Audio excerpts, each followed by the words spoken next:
No solo con golpes se maltrata a niñas, niños y adolescentes. También existe la negligencia, el abandono, el abuso psicológico, el obligarlos a trabajar o a mendigar, etc. ¿Y por qué hacemos esto? De acuerdo con un estudio realizado por la UNAM, los adultos que maltratan a los niños pueden justificarlo por varias razones que van desde el exceso de estrés hasta que es una forma de disciplina. Nuestra intención no es culpar a los padres, sino analizar hasta qué punto el estrés, la pobreza económica y violencia social tiene que ver con el maltrato que le damos a los hijos. Hoy, en Diálogos en Confianza, manifestaciones del maltrato infantil. Muy buenos días, les doy la bienvenida a este espacio, a este Diálogos, esta mañana de martes, en la que vamos a tratar un tema, como ya escuchábamos en la introducción, un tema pues difícil de abordar, un tema duro que nos duele a muchos adultos y mucho más a los niños, por supuesto, cuando están en esta etapa en la que apenas están formando su autoestima y que después pues van a manifestarla ya de adultos y la van a replicar probablemente hacia otros niños. Vamos a hablar de las manifestaciones del maltrato infantil y los invito a que participen, a que se sumen, a que nos digan de qué manera ustedes lo ven cercano, lo viven y sobre todo que el día de hoy sea un programa que nos lleve a hablar del tema, a hacer conciencia de que está sucediendo y a visibilizarlo, porque eso es lo que muchas veces sucede, como escuchábamos, se justifica, se malentiende, se cree que algunas cosas no son maltrato, algunas omisiones y pues de todo ello vamos a hablar a lo largo de este programa. Y para comenzar le quiero dar las gracias a nuestras compañeras intérpretes de lengua de señas mexicana que están el día de hoy con nosotros. Está Istiel Caneda y más adelante también nos va a apoyar Fabiola Ruiz. Muchísimas gracias a ellas. Y también les voy a presentar a nuestros invitados especialistas. Muchísimas gracias, Gaby, por estar con nosotros. Gabriela Ruiz Serrano es profesora investigadora de la Escuela Nacional de Trabajo Social de la UNAM. Muchas gracias. Y también Jorge Pérez Espinosa, quien es doctor en Psicología y psicoterapeuta psicoanalítico, fundador del Instituto de Atención Psicoterapéutica para Mamás, IAPSIM. Gracias. Bienvenido, Jorge. Y muchas gracias a todo el público que nos acompaña el día de hoy en el estudio. Tenemos casa llena, tenemos muchos jóvenes, tenemos muchos testimonios, nos van a compartir su experiencia y su opinión en el tema del día de hoy. Bienvenidos. Y bueno, pues para arrancar vamos a ver la siguiente cápsula. A partir de datos del estudio, conocimientos, ideas y representaciones acerca de niños, adolescentes y jóvenes, cambio o continuidad, Encuesta Nacional de Niños, Adolescentes y Jóvenes 2015, elaborado por Mario Luis Fuentes y Mónica González Contró, Mauricio Padrón y Erika Tapia, sabemos que los principales problemas de la niñez en México están vinculados con diversas formas de violencia u omisión de cuidados. En este sentido, la violencia entre los padres fue la causa más mencionada con un 34.7%. El segundo lugar lo ocupó la condición económica de la familia con un 28.3%. Y por último está el maltrato con un 14.3%. En este sentido, se observa que 63% de niñas, niños y adolescentes de 1 a 14 años de edad han experimentado al menos una forma de castigo psicológico o físico por miembros de su hogar, lo cual quiere decir que 6 de cada 10 niños, niñas o adolescentes experimentaron recientemente algún tipo de disciplina violenta. ¿Te sorprende saber que el maltrato y la violencia en contra de las niñas, niños y adolescentes no se refiere solo a la explotación sexual, al trabajo forzado, a la migración y hasta la migración infantil? Debemos poner mucha atención porque la violencia en contra de las niñas, niños y adolescentes es un tema tan cercano a nosotros que se ha convertido en una forma justificada de educación y disciplina perjudicial para la infancia. Exactamente, es un tema tan cercano a nosotros y que todos tenemos una participación de cierta manera. De lo que escuchábamos en esta introducción se habla de algo que pues es importantísimo retomar, de que el maltrato es al interior del hogar, un espacio, al igual que la escuela, en donde el niño tendría o supuestamente debería estar seguro. Es este espacio en el que el niño se va a desarrollar y donde debe de estar protegido. Y llama muchísimo más la atención el escuchar esta cifra del 60% de niños que alguna vez han sufrido algún tipo de violencia y de maltrato. ¿Cuáles serían estas formas de maltrato y si tenemos que considerar que este se repita constantemente para que se llame como tal maltrato? Adelante, Jorge, y ahorita vamos, Bueno, Gaby, para que antes nos amplíe. quisiera englobarlo en un aspecto social, porque es muy importante. Si miramos en la historia, por ejemplo, en la dinastía Tang, a las mujeres chinas se les deformaba el pie como un aspecto de belleza, ¿sí? Entonces es un aspecto social. Otro aspecto era, por ejemplo, en el sureste a los mayas con las tablillas, o en 1874 a una niña llamada María Allen, que fue adoptada, se le amarró a los pies de la cama y estaba desnutrida y no se le pudo proteger con las leyes porque no existían para ese momento, para el cuidado infantil o prevenir el maltrato. Entonces les tuvo que proteger con la ley de la protección a los animales. Entonces todo esto está englobado en una sociedad, trae historia, no es reciente y poco a poco se ha diversificado ampliamente, ¿no? Aspectos. Entonces, tipos de maltrato, hay físicos, se pega con la mano, con la chancla, la famosa chancla voladora, ¿verdad? Sí. Se pega también con una vara, se puede hacer, por ejemplo, maltrato emocional desde leve hasta para allá, quítate, o más grave como ¿para qué naciste? ¿Sí? Sí, que eso se va quedando, se van haciendo pequeñas heridas. Creo que esto es bien importante de distinguir porque hay golpes que son evidentes, que se ven, esto de amarrar a una persona, la secuela física que puede dejar. Sin embargo, las otras formas, las psicológicas, hasta la edad adulta se pueden... Pues se replican, se internalizan, se analizan, ¿no? Ahora hay que pensar en el maltrato, que el maltrato en principio se piensa, se procesa, se articula, se ejecuta y se repite, ¿sí? Un ejemplo, esto es para iniciar y después ampliarlo hacia el aspecto social, que Gaby trabaja más sobre esa línea. Es un niño que le dice a su mamá, mamá, es mi cumpleaños, ¿me vas a llevar al Estadio Azteca a ver jugar el América con el Guadalajara? La mamá lo piensa y entonces le dice al niño, sí, pero haz 3 cosas. Primero, tiende tu cama, lo hace rápido. Lávate los dientes, lo hace rápido. Y la tercera te la digo el sábado. Entonces la mamá va procesando, va articulando. El sábado el niño presenta enuresis. Entonces le dice, no te orines en la cama. Automáticamente el niño se va a orinar. Al otro día no le cumple y entonces le dice, no te llevo al Estadio Azteca. Entonces se piensa, se procesa, se articula, se ejecuta y se repite. Fíjate. Entonces otro ejemplo muy breve es, la mamá dice, cuando mi hijo saca malas calificaciones, le hago una rica sopa de caldo de pollo, que es la comida que más odia.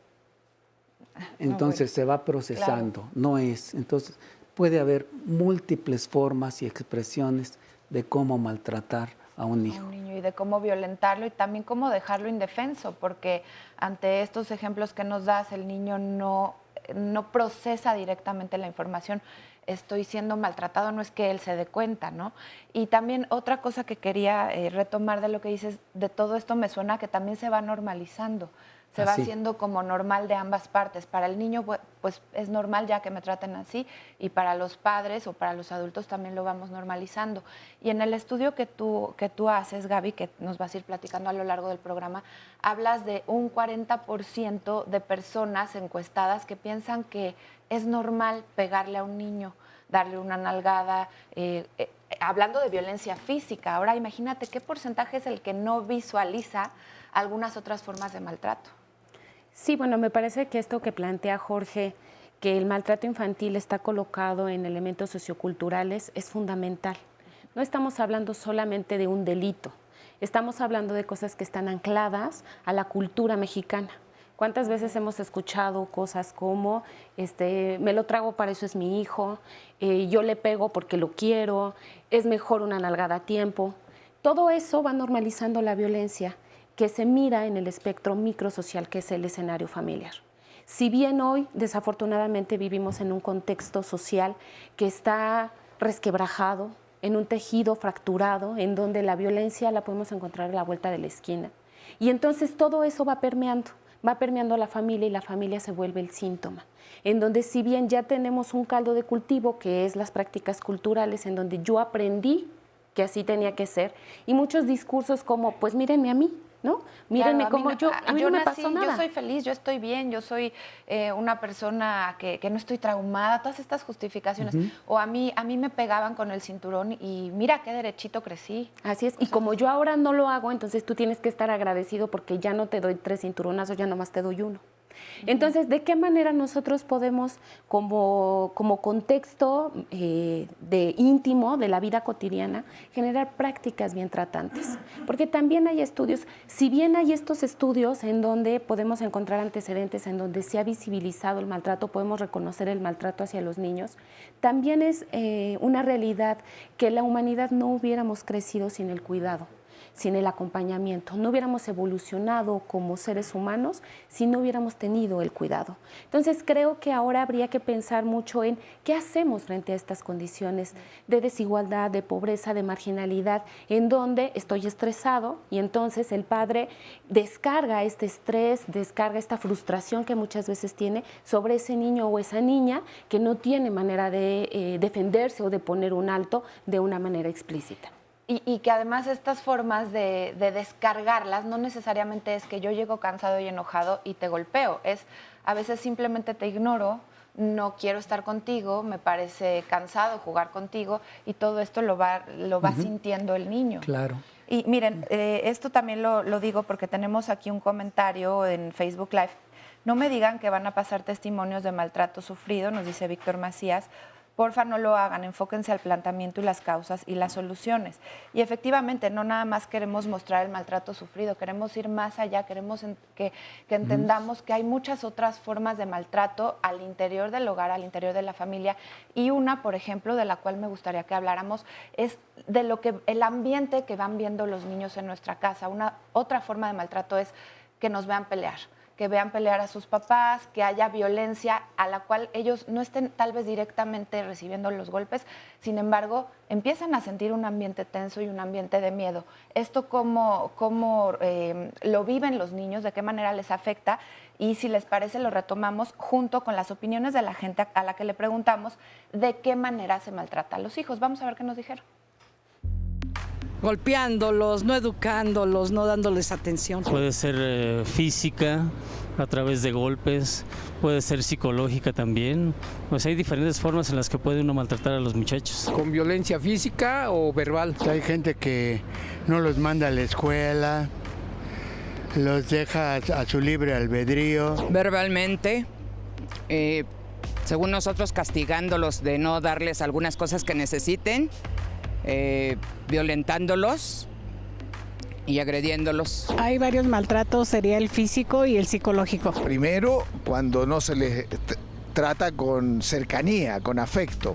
No está el padre en la casa, no está la madre en la casa. El niño sufre, la niña sufre. Esa es una forma. La otra es un trato que en lugar de desarrollar la autoestima del niño, tú le bajas la estima. Dices, no eres inteligente, no trabajas bien, no te fue bien en el colegio. Un niño con autoestima, con la cercanía de los padres, va a ser un mejor ciudadano y una mejor persona. Pues interesantísimas todas estas opiniones y muchas gracias por todas las que nos están llegando, que en un momento más les voy a leer. Adelante. Bueno, algo que es muy importante es, y lo han mencionado aquí, generar vínculos afectivos. Eso no es tan fácil. ¿Por qué? Los padres están estresados, los padres están con aspectos económicos, los padres trabajan de las 8 de la mañana hasta las 9 de la noche. Pasan muchas cosas alrededor, pero debe de enseñarse a que se vinculen afectivamente. la falta de vínculo afectivo es un aspecto donde el niño lo resiente, lo registra. Esto genera también falta de empatía. Ahora, otro elemento, como lo mencionaron ahí en el comentario sobre el maltrato que es más visible. Lo importante, ese es mi punto de vista, es quitar en el adulto la intencionalidad de maltratar. Porque si, como decía yo, se piensa y se procesa, si ya va a la intencionalidad de maltratar, entonces por muchas sugerencias que les demos, no se procesa ese deseo que hay que quitar. Después de quitar el deseo de maltratar, hay que fomentar cómo establecer los vínculos afectivos. Por eso no es lo mismo interesarse, amar a los hijos que interesarse en lo que les pasa, porque ya es una forma de vínculo. Y vivimos en una sociedad que Gaby de forma global está mencionando, donde poco está importando el otro. Si no nos importa el otro, ya es una forma de maltrato, porque entonces vivimos con seres donde no nos reconocemos y lo que no reconocemos, ¿cómo lo vamos a cuidar? Claro que esto de lo que hablas es el egoísmo, que también lo hemos analizado tanto, pero ¿de qué manera en los papás, o sea, nosotros... Me parece bien interesante lo que dices de que no tengamos la intención. Sin embargo, creo que muchas, si no, tú que en tus estudios nos dirás, la mayoría de las veces no existe como tal la intención directa de te voy a maltratar, pero los estamos maltratando. Adelante, Gaby. Sí, bueno, yo quisiera recuperar antes de hablar de esto lo que decías en relación a la violencia conyugal, que además, bueno, el estudio nos arrojó que el 60% de las personas refirieron haber sido testigo, ¿no? De alguna forma de presenciar este tipo de violencia conyugal. Creo que ahí es importante pensar que el ejemplo es una orden silenciosa. Si yo le digo a mi hijo, no debe ser violento en la escuela, pero en casa yo no tengo maneras de comunicarme de forma asertiva, si yo no pongo límites, si yo soy irascible o yo recurro al golpe para comunicarme, pues el niño va a incorporar que esa es la manera en cómo se debe socializar. De ahí la importancia de que nuestro comportamiento y nuestra actitud, más allá de lo que verbalizamos, tenga mucho cuidado en qué semilla estamos sembrando en ese niño. Claro, los niños nos están viendo todo el tiempo. Vamos a regresar en unos minutos, quédese con nosotros y esperamos todas sus opiniones, todos sus comentarios.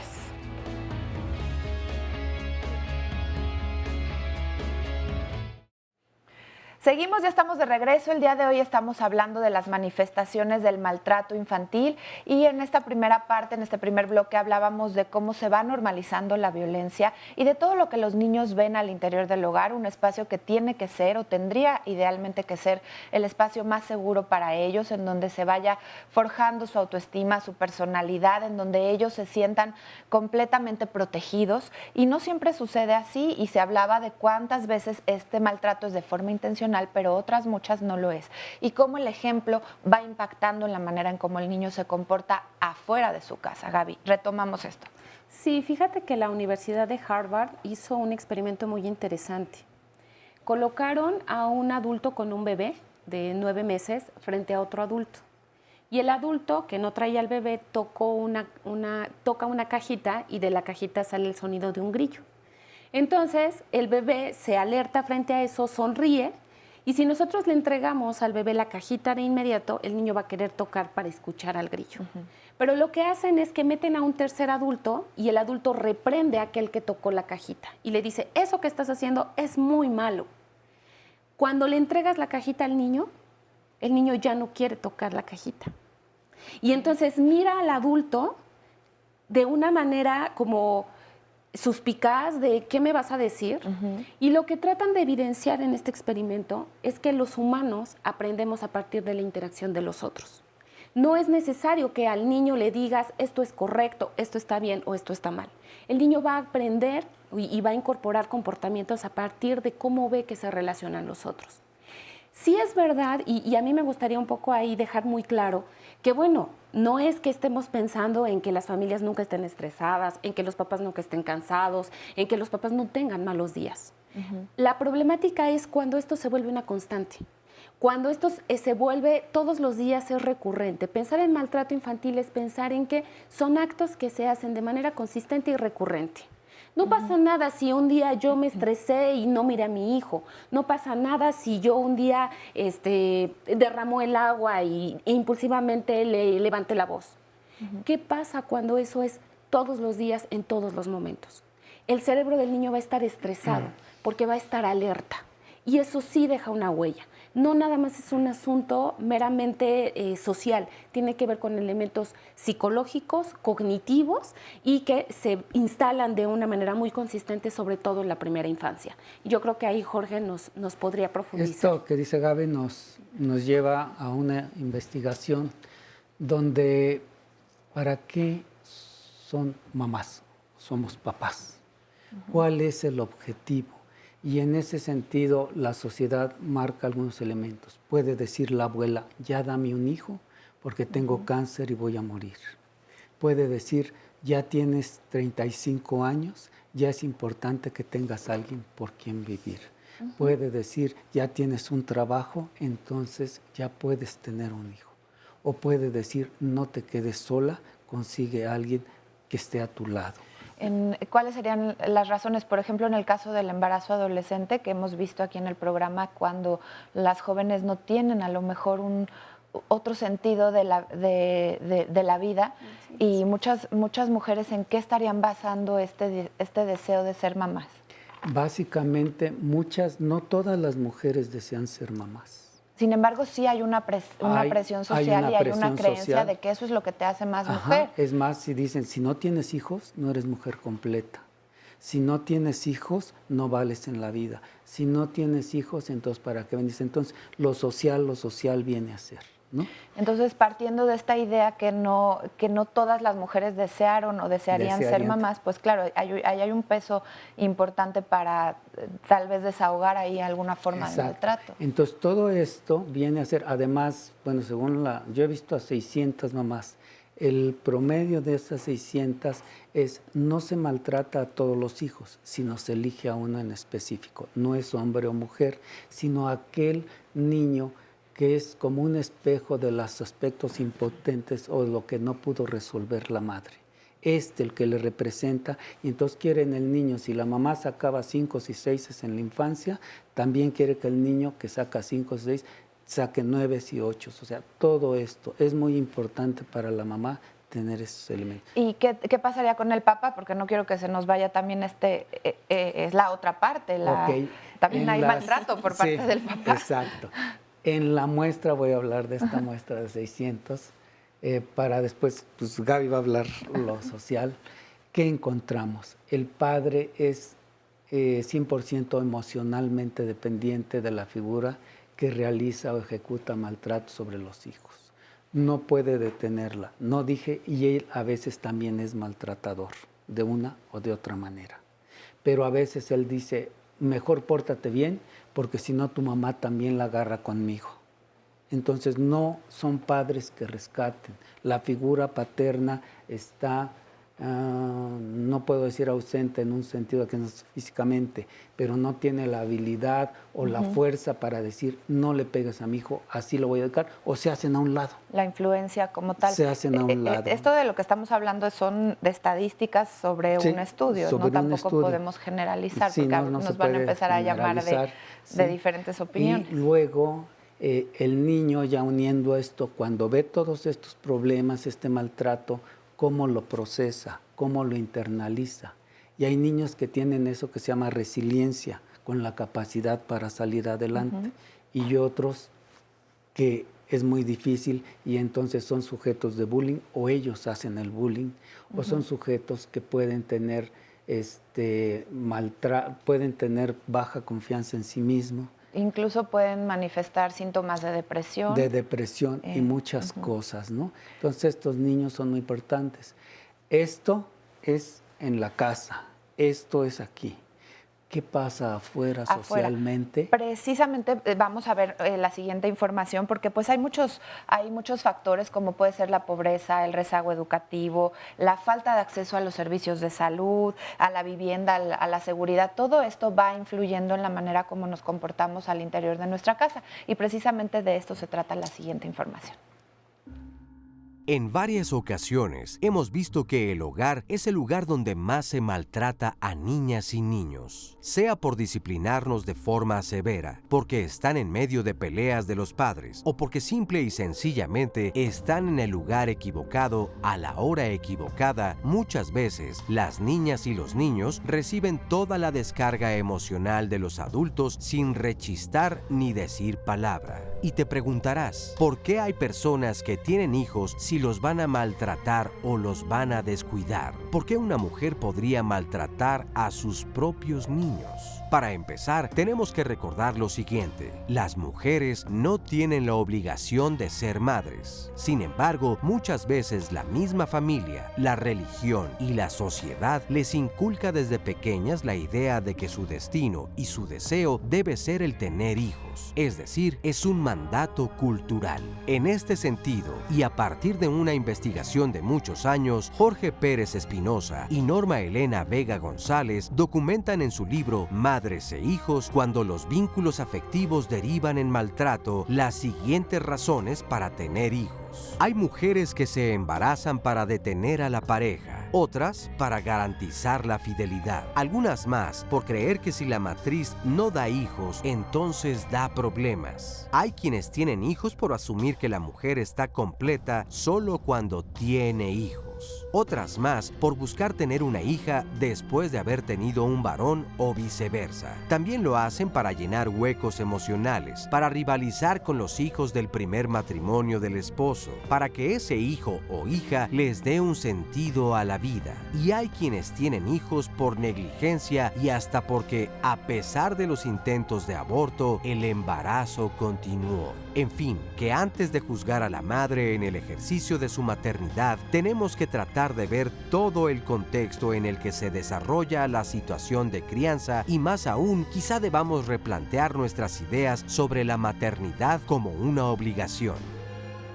De verdad interesantísimo todo lo que escuchábamos y nos lleva a la reflexión forzosamente. Miren todo lo que nos dicen en el público. En Facebook Live, recuerden, tenemos la transmisión en vivo y los comentarios que nos van dando. Aquí nos dice Mirza Alcántara: hay países en donde si tú le pegas a un niño vas a la cárcel, no se justifica que seas el papá o la mamá, el Estado te quita al niño. También Johnny Rodríguez nos dice: es importante este tema, aunque creo que se puede lograr poca concientización en una sociedad que solamente le interesa la ganancia económica por sobre todas las cosas. Y si no lo creen, vean a los niños de la calle, pues a veces no los vemos, no nos interesan. Y sobre el maltrato en los niños de clase media, pues está permitido porque así me educaron, dicen los papás.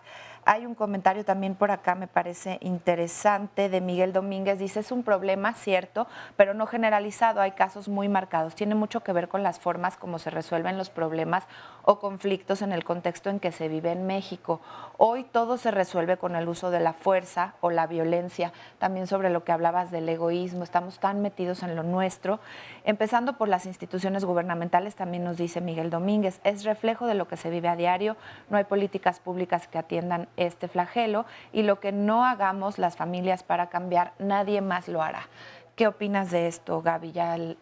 ¿Es cierto que lo que no hagamos a las familias, o es al revés? Porque también si la violencia viene de afuera, implica que también al interior de la familia estemos como desprotegidos.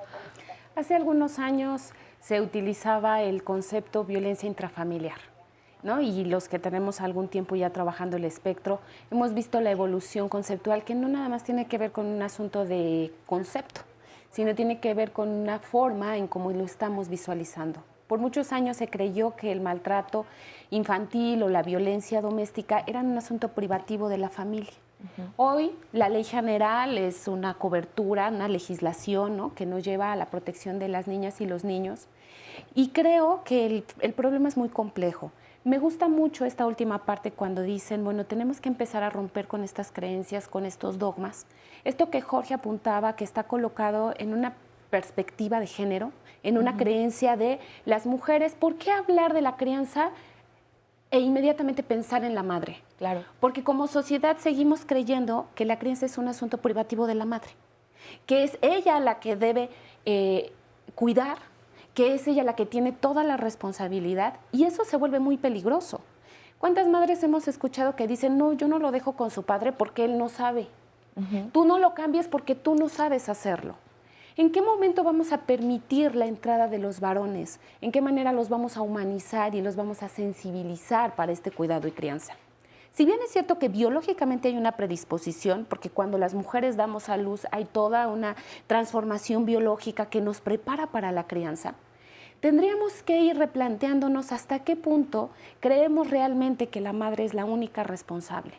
Y yo personalmente soy una convencida de que la crianza no es un asunto privativo de los padres. La crianza es un asunto colectivo, en donde participan las abuelas, los abuelos, los tíos, los primos, los padrinos. Y fuera de la familia también los maestros y todo lo que los niños van viendo en lo cotidiano, los amigos, todos los adultos que influyen de alguna forma en ellos. Claro, y en la medida que nosotros vayamos compartiendo también esta crianza y este cuidado, nos vamos aligerando las mujeres de la carga. Porque hoy día las mujeres tenemos expectativas puestas en ser la mejor madre, ser la mejor mujer, ser la mejor profesionista, y entonces eso se vuelve verdaderamente aspiracional y voy a vivir frustrada y muy todo el estresante, tiempo. Gaby, Muy también, estresante. porque entonces tienes que cumplir con todas estas expectativas que te demanda la sociedad, como si estuviéramos todo el tiempo a prueba en una calificación, y este estrés, pues por supuesto que lo vamos viviendo en nuestra salud, se va manifestando en diferentes formas de comportamiento y que muchas veces derivan en la violencia con los niños, con los hijos.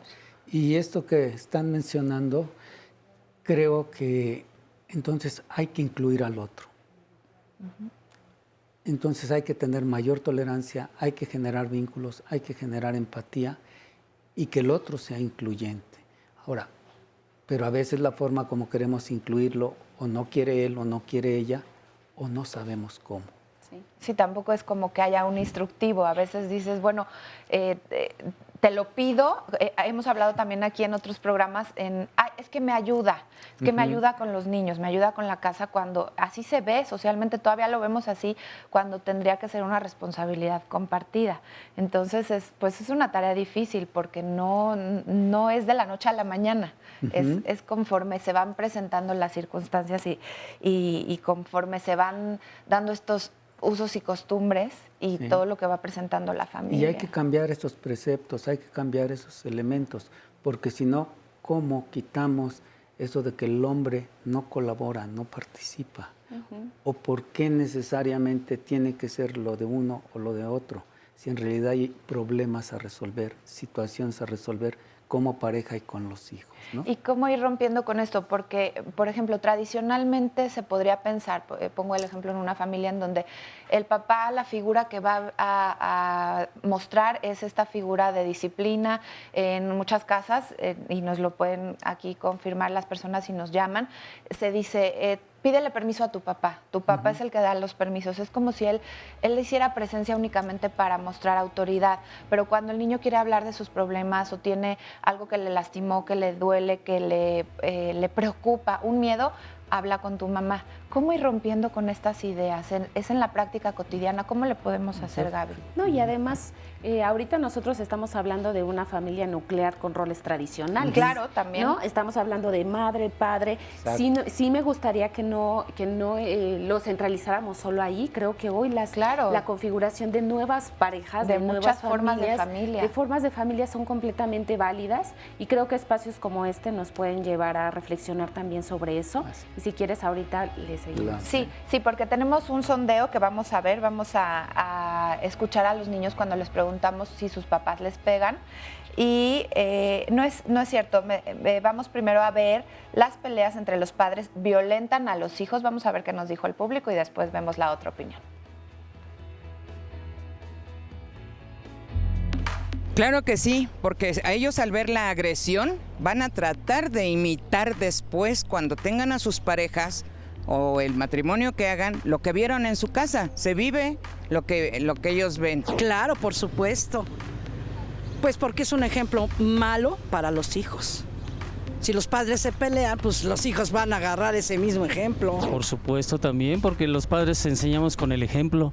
Al vernos los muchachos, pues también estamos violentando su situación, ¿no? Como niños, como jóvenes. Considero que sí, porque ellos forman parte del engranaje social de una familia, de pareja.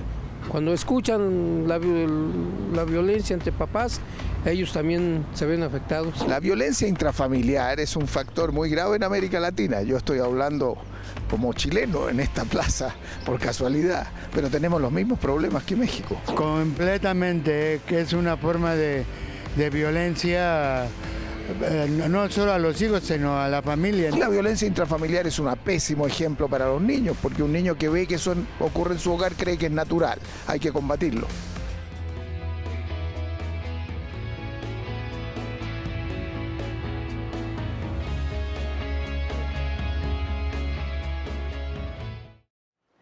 Continuamos hablando sobre el maltrato infantil y agradecemos mucho a todas las personas que nos han dejado sus comentarios en las redes.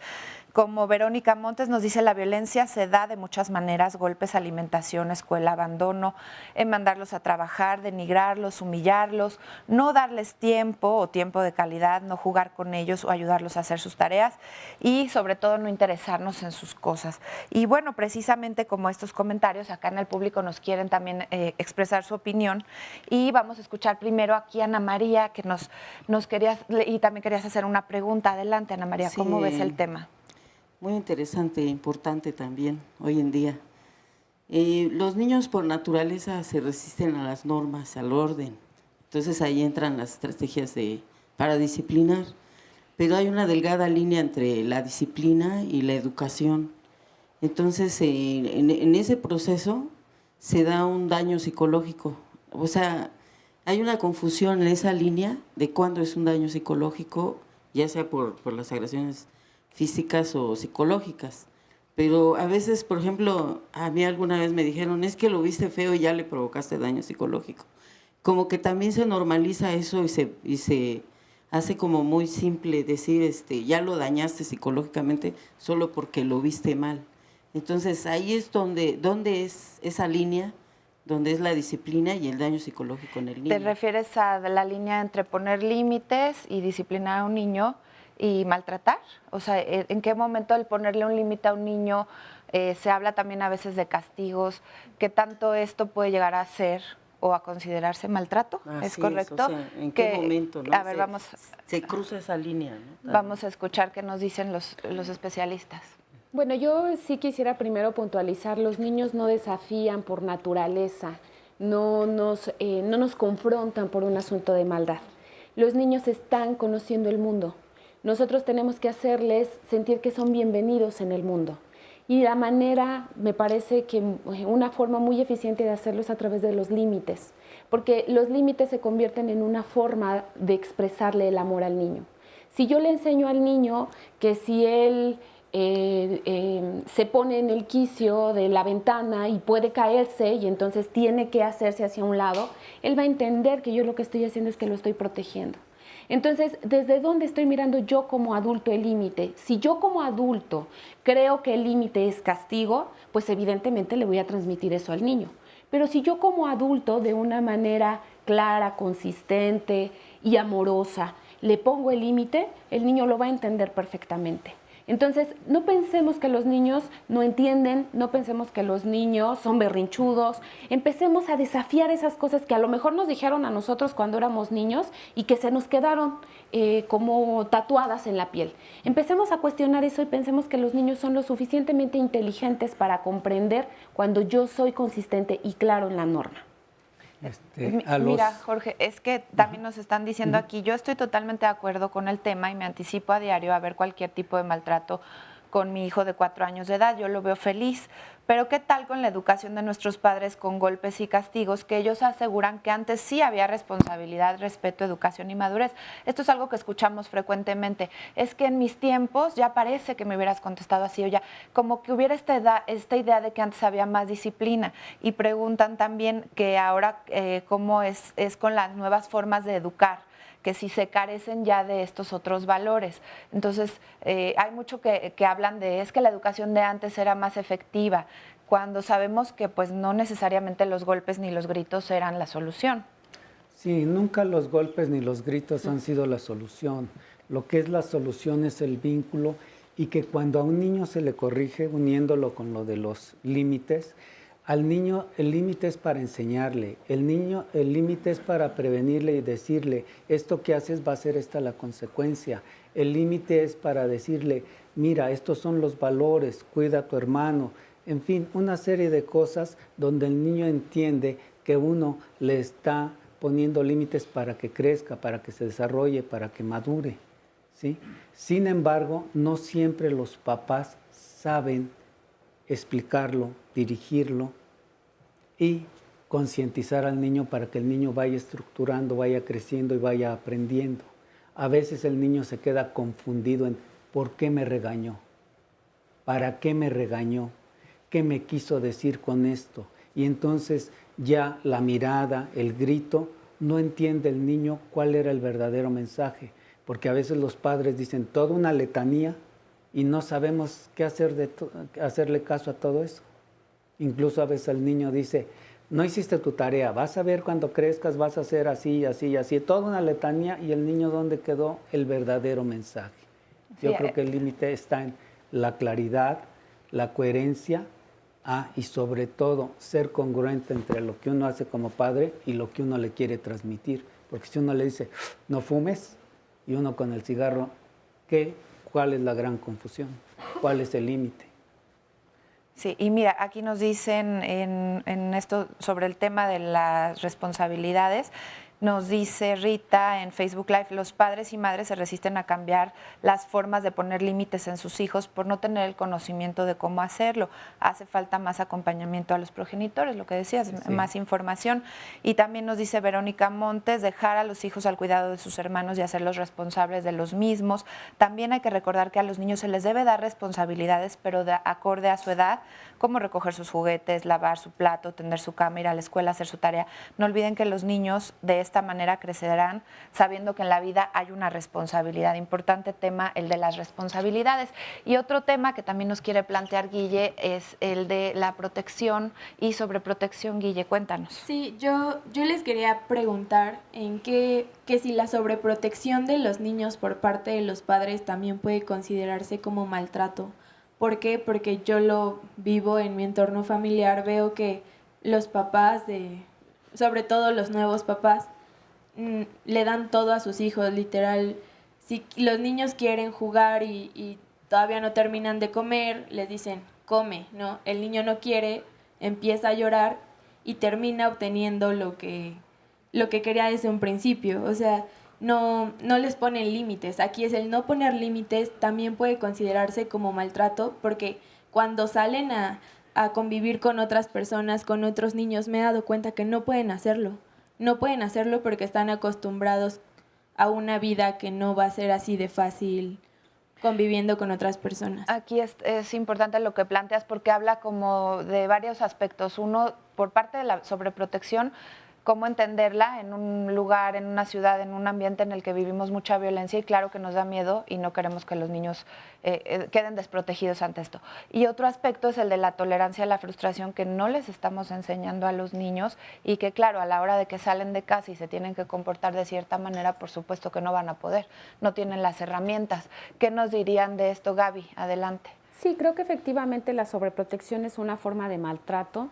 En tanto no le permite al niño, no le da habilidades sociales y no le permite funcionar en el mundo. Pensemos que los límites es como un gran jarrón en donde vas a poder contener el agua. Si tú no tienes ese jarrón, el agua se va a derramar. Entonces, el límite tiene esa función, tiene la función de enseñarle al niño que el mundo es seguro y que él puede funcionar en el mundo, siempre que pueda atender a estos límites. Y me parece que no es aislado, y quisiera puntualizarlo acá. Vivimos en un modelo económico en donde todo es consumir. Hoy todo es consumir, todo es mercancía, todo es intercambiable y todo es desechable. Hoy tienes un teléfono que dentro de 2 meses ya no va a servir y entonces vas a tener que comprar otro. ¿Cómo eso lo incorporamos en la vida cotidiana? A veces sucede que creemos que comprándole cosas al niño, dándole satisfactores, vamos a reemplazar nuestra cercanía. Yo en clase un día les contaba a las chicas que cuando yo empecé a estudiar primera infancia, una de mis maestras decía, es que las mamás muy afanosas van y estudian en Gymboree, en algún lugar, o van y compran juguetes muy caros para los niños, ¿no? Y entonces se nos olvida la relación con ese ser humano. El niño va a aprender muchísimo más de un contacto en el bosque, de que lo llevemos al parque, de que sienta la brisa, de que juguemos con él a la pelota, de que tomemos un palo y hagamos un avión con él, que de todos los satisfactores o todas las cosas materiales que yo le pueda comprar. Pero entonces aquí se atraviesa otra vez lo que hemos venido platicando durante todo el programa. Aquí hay que trabajar mucho con el adulto, con mi necesidad. Si yo me ausento de casa 10, 12 horas y no veo a mi hijo, el día que lo veo, quiero darle todo, porque creo que esa es la manera en cómo le voy a manifestar el amor. Entonces, empezar a desculpabilizarnos, entender que a lo mejor hay rutinas laborales, que hay cuestiones económicas que yo tengo que satisfacer y que, de qué manera puedo estar siempre presente para el niño, no necesariamente a través del satisfactor económico. Y también entender cuáles son nuestros propios vacíos como adultos, Gaby, porque los estamos llenando en otras cosas. Miren, justo lo que nos dice Ricardo Alberto en Facebook Live. Los papás no tienen tiempo para sus hijos. Dicen que sí para el Face y el cafecito con amigos, pero ¿cómo quieren los papás hijos tranquilos si ellos mismos no tienen paz, no la buscan? Si nosotros mismos como adultos no sabemos cómo o en dónde llenar este vacío o esta depresión, este malestar, a través del consumo o a través de no pasar el tiempo con ellos, porque eso no es lo que en ese momento nos llena.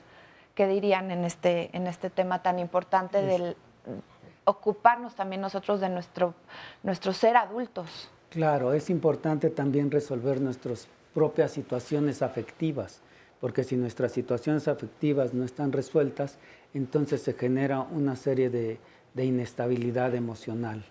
Y uniéndolo esto con la parte anterior de la sobreprotección, sí, la sobreprotección es un tipo de maltrato, pero además la idea no es crucificar a los padres o hablar mal de ellos, claro, sino capacitarlos, decirles, enseñarles ciertas técnicas o metodologías para que ellos sigan el proceso del desarrollo del niño y vayan viendo que quién necesita más al niño. A veces la madre o el niño siempre va a necesitar de un padre o de una madre, ¿no? Pero sí es importante que uno tenga sus huecos emocionales. Nada fácil. Nada fácil. Vamos a continuar hablando de este tema. Primero vamos a ver el siguiente testimonio. Hay dos tipos de maltrato, el maltrato mental y el maltrato físico. El maltrato físico es el que se lleva a cabo en un abuso, en golpes, y el maltrato mental es el que dura toda la vida. Considero que realmente ese maltrato, cuando desde una niñez le haces daño, es como quitarle un juguete a un niño. Cuando va creciendo con eso en la mente y realmente puede hacer el acto para volver a otra vez hacer daño a otra persona. A mí mis papás me llegaron a regañar, igual unos manazos, ¿no? Como todo tipo, ¿no? Como el árbol que se endereza. Era cuando cometí algún error, ¿no? Algún error en cuando yo, no sé, en la prepa me iba de fiesta, me iba de pinta, todo eso. Llegaba unos cinturonazos, llegaban los golpes. En caso de todo eso, pues realmente pues eso me sirvió a mí porque pues de ahí pues yo me fui fortaleciendo y de ahí yo acabé mi carrera. Los dos me daban, mi padre y mi madre me daban porque pues me portaba mal, ¿no? Llegaba al acto de portarme mal. Cuando yo sea padre, pues, sí voy a llegar a ese acto, ¿no? También no al daño, pero sí al acto de enderezar, ¿no? Al hijo, a mi hijo, ¿no? A mi hija que tengo. Darles un manazo, un jalón de patillas, ¿no? O sea, tipo antiguo, ¿no? Porque eso realmente ayuda al pequeño, al ser humano, a que entienda que pues las cosas no se deben hacer mal, ¿no? Que las cosas siempre deben de ser en el bien y positivamente. Yo creo que si mis padres a mí no me hubieran dado un manazo o una regañada, pues no estuviera donde ahorita estoy, ¿no? En un nivel, pues ya con una carrera, en un trabajo donde estoy, yo creo que estuviera en otra situación. Considero que los golpes son buenos mientras no lleguen a hacer daño, ¿no? No sean a ser vulnerables y no lleguen a ser, pues un tercer grado, ¿no? Los golpes. Es interesantísimo lo que acabamos de escuchar en este testimonio y lo vamos a ir desglosando aquí con ayuda de ustedes especialistas, porque habla de, aquí son varias preguntas. ¿Qué tanto es adecuado el dar un golpe a tiempo, como tantas veces se dice? ¿Y qué tanto es cierto esto de que gracias a que me disciplinaron a tiempo con un golpe, hoy estoy en donde estoy? Gaby, querías ampliar esto. Sí, este testimonio es súper recurrente. Cuando das talleres o cuando platicas en la comida, en la casa, es muy frecuente escuchar a las personas decir, es que gracias a que mi papá me pegó, yo soy lo que soy. es importante reconocer que el golpe nunca va a ser una medida disciplinaria efectiva. El golpe va a dejar una huella. No se me va a olvidar que mi papá me pegó, no se me va a olvidar la tunda que me dieron. Puedo olvidar porque me lo dieron. Y entonces eso es la prueba fehaciente de que el golpe no sirve. Pero sí cambia el comportamiento, Gaby. Eso es lo que también sucede, la confusión. Claro, el niño va a dejar de Sí, porque el niño va a tener miedo. Va a tener miedo. Va a tener miedo de que el padre o la madre o el adulto o el cuidador descargue su furia sobre él. Pero no va a ser sensible a ese niño. Y sí creo que es muy importante, y lo planteaba yo hace un rato, creo que es muy importante entender que nosotros, la resiliencia, nuestra capacidad de sobreponernos, nuestro valor, no está colocado en el miedo, no está colocado en el golpe, está colocado en el amor. Porque también estos padres que recurrieron a esa estrategia, porque quizá no conocían otra, también me dieron otras cosas, también me dieron la mirada, también me dieron la escucha, también me dieron el amor. Y es ahí donde está colocada la resiliencia. Miren, vamos a escuchar, porque es bien interesante saber cuántos niños el día de hoy reciben golpes o no los reciben. Vamos a escucharlos. Mis papás no me pegan. Me han pegado porque saco malas calificaciones en la escuela o a veces llego tarde a mi casa. No me han maltratado. Sí, me dan nalgadas. A mí mis papás no me pegan. Y una que otra vez cuando sí están muy enojados, pues sí me pegan un poquito. Me dieron una cachetada. Una vez salí muy baja de calificaciones. Otra vez fue porque mentí muy feo. Y otra vez fue porque agarré cosas que no eran mías. 2 ocasiones sí me han pegado porque lo hiciste enojar mucho. La última vez que me pegaron creo que fue hace 10 años. Mi papá me da cocos y mi mamá pues me da una nalgada. Cuando me porto mal sí me pegan. La última vez que me pegaron fue porque molesté a mi hermana. Sí, una nalgada, pero leve. A veces sí mis papás me pegan porque a veces salgo mal las cosas. Me dan una nalgada. Me dan más o menos cachetadas. A mí no me pegan. Sí me han pegado. Una vez nada más. Porque me han portado mal. Sí me pegan. Me dan nalgadas. Porque me porto mal. Cuando me porto mal. Sí, me dan nalgadas. Algunas veces cocos, nalgadas por las piernas. Sí me pegan. A mí sí me pegan mis papás. Con nalgadas, zapes o cocos así. Porque luego me porto mal. Sí me pegan. Me pegan con cosas extrañas luego. No tanto. Si me pegan, me dan nalgadas. Porque me porto mal. Hace con pellizcos, cachetadas, nalgadas. Me dan pellizcos, me pegan con la mano. Porque hago cosas malas así. Fíjense, muchísimos de los niños, si no es que la mayoría, respondieron que sí. Cocos, pellizcos, cachetadas, nalgadas, empujones, y estos muchas veces van acompañados también de palabras que lastiman. Vamos a analizarlo regresando del corte porque es bien interesante y les leo también todos los comentarios que nos están llegando.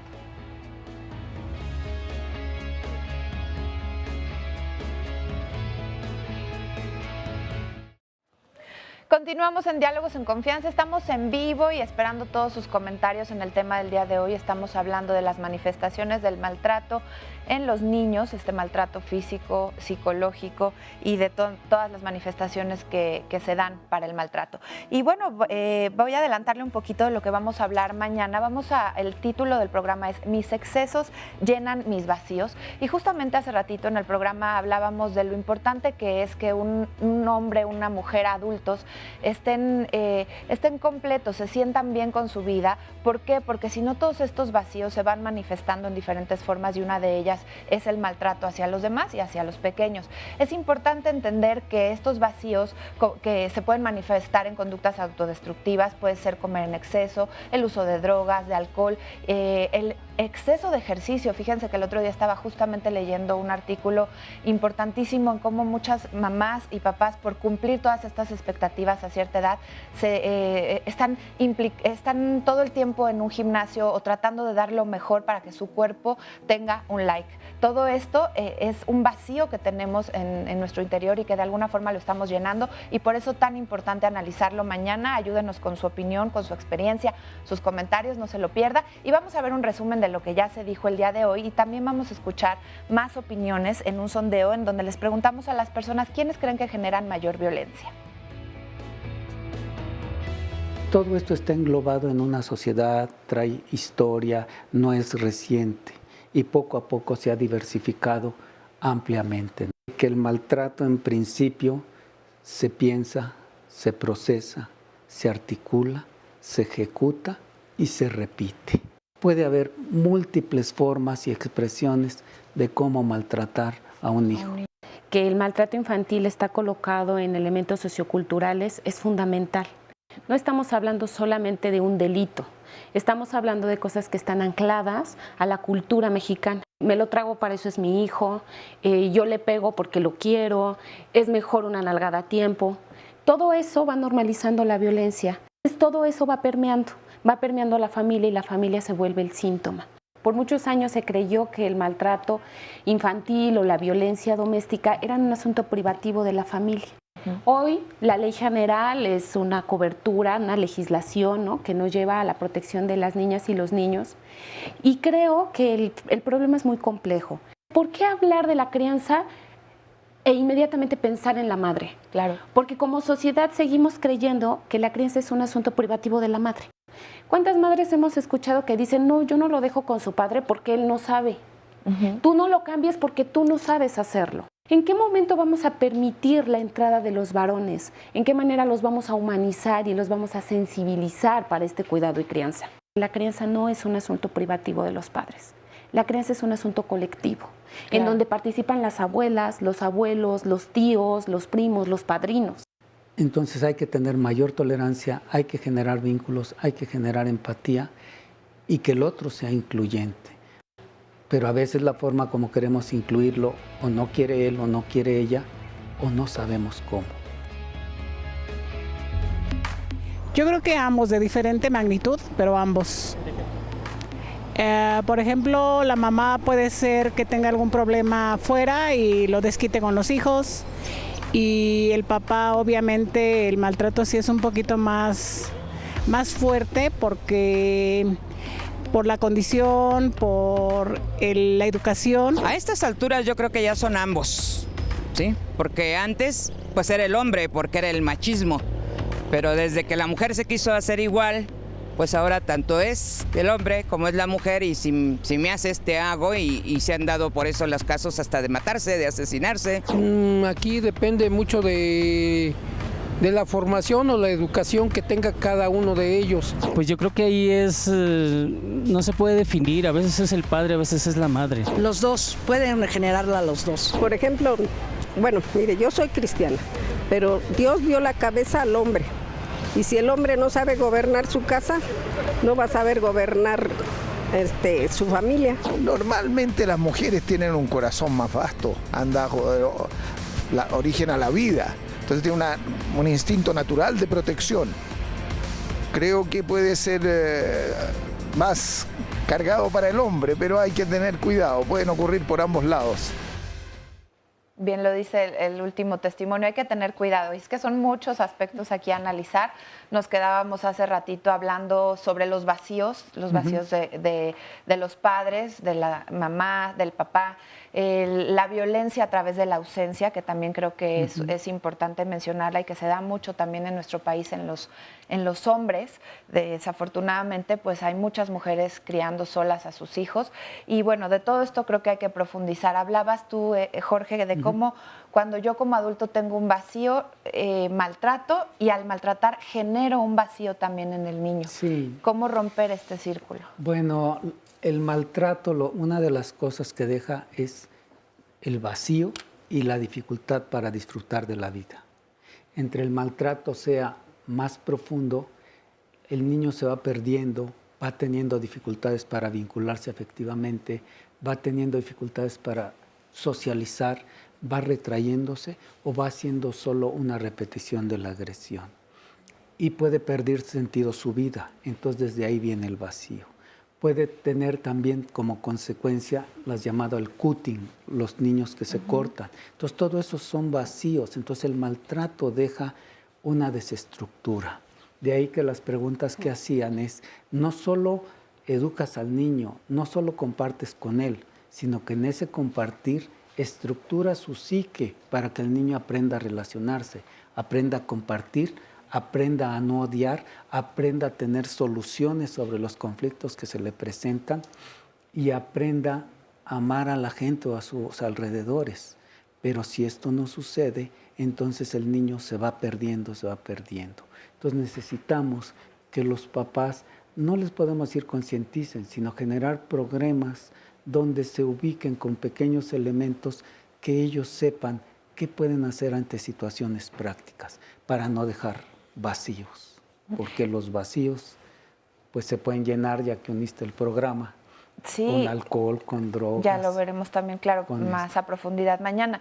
Y hablando de, bueno, aquí estamos poniendo y escuchábamos cuestiones prácticas y cotidianas y desafortunadas, porque en los sondeos oíamos mucho la normalización de los golpes. Y decías tú hace ratito, Gaby, lo importante que es volver a decirle a las familias, como quiera que estén constituidas, que esto no se debe de normalizar y que no es adecuado y que no porque a mí me hayan educado a golpes soy hoy el talento o tuve la fortuna de ser resiliente, porque no todos la tienen, ya vamos también a escuchar testimonios, pero ¿por qué no un golpe es adecuado? Gaby, retoma esto, porque escuchábamos también a muchos niños incluso riéndose de que sus papás les daban coscorrones, golpes, pellizcos, etcétera.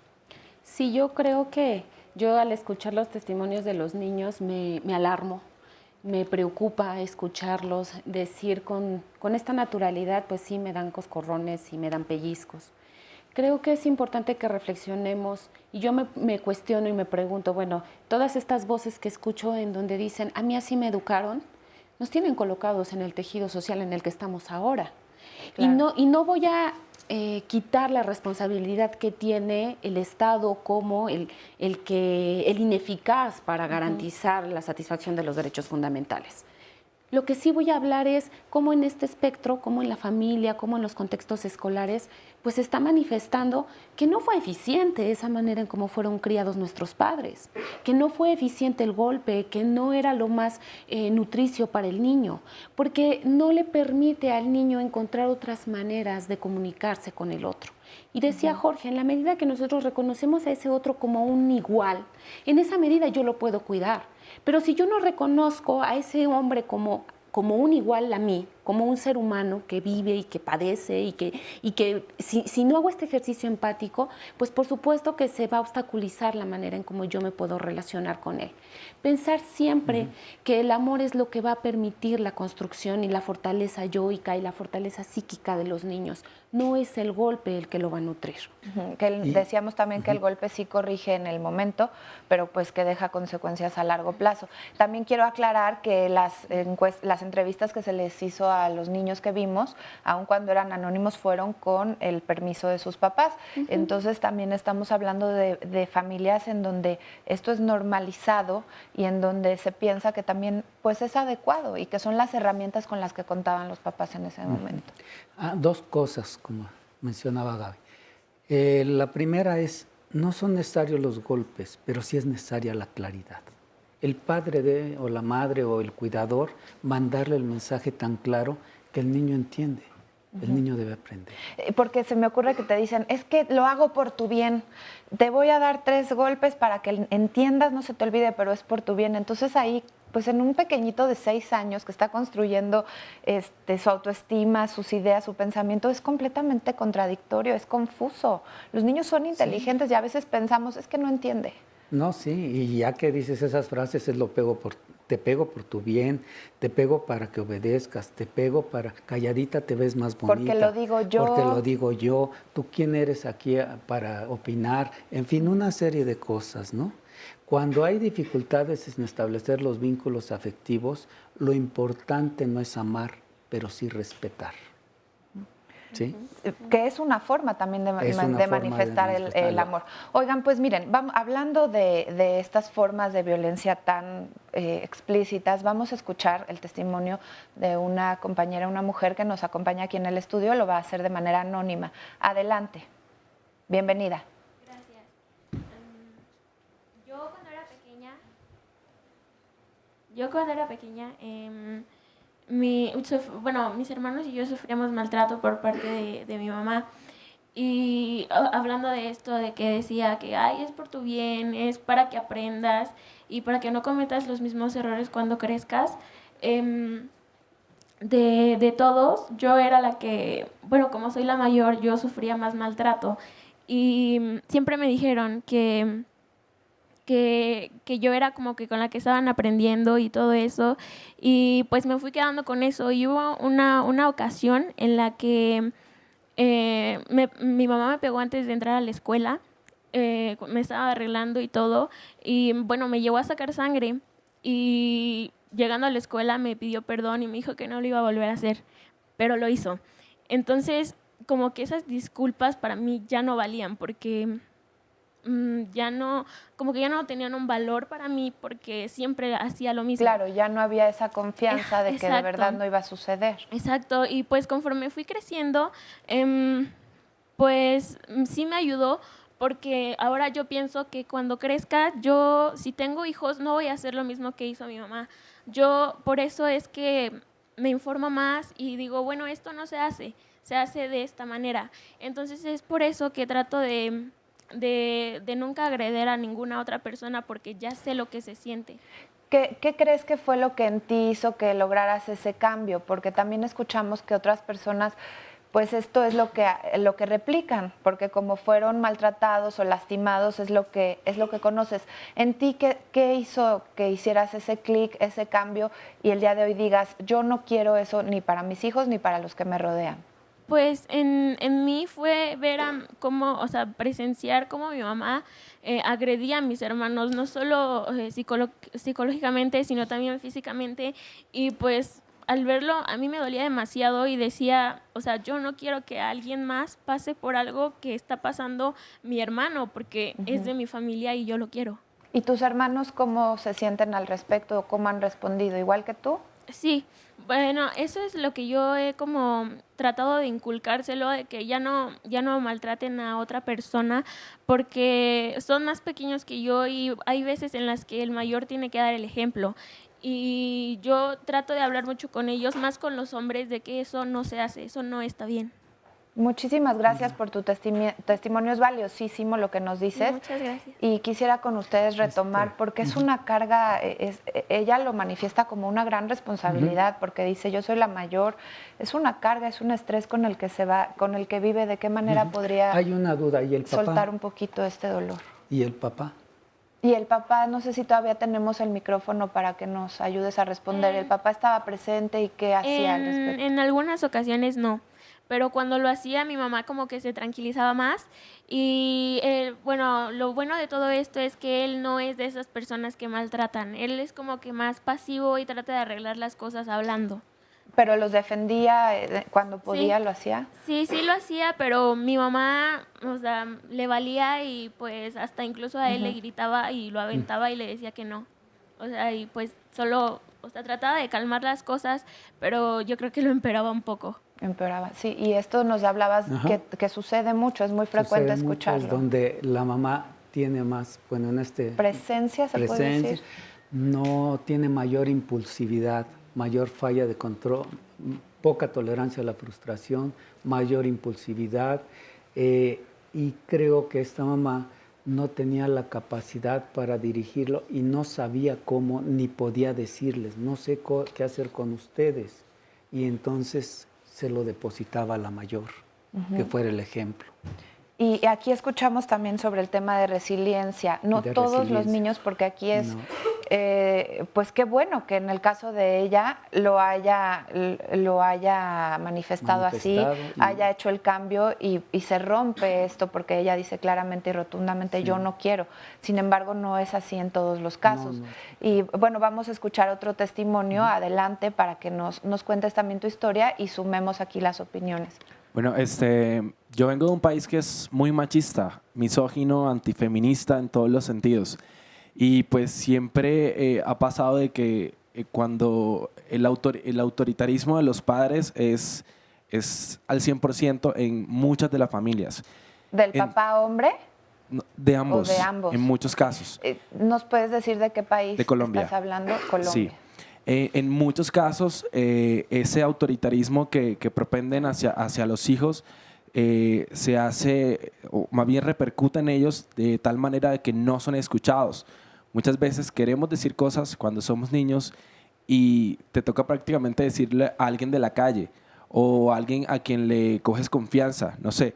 Por lo menos en mi caso, gran parte de mi vida, de mi infancia, yo no tuve la confianza con mis padres, de decirle mis cosas, de decirle cómo me sentía, de decirle lo que en realidad yo tenía por dentro. Al punto que en realidad solamente llegué pues, a tener la confianza con mi hermana mayor. Con ella sí pude tener mucha confianza. Y puedo decir que quizá fue un apoyo para mí en ese momento, porque no tuve apoyo de ellos en gran parte de la infancia. Quizá ya se dieron cuenta de esa falta de apoyo fue cuando crecí, cuando ya exterioricé mis cosas, cuando exterioricé cómo me sentía con mi hermana. Y fíjate que estás tocando un tema bien importante, vamos a retomarlo después del corte, porque es importante hablar de qué manera también ignoramos a los niños o no les damos su lugar y el apoyo emocional.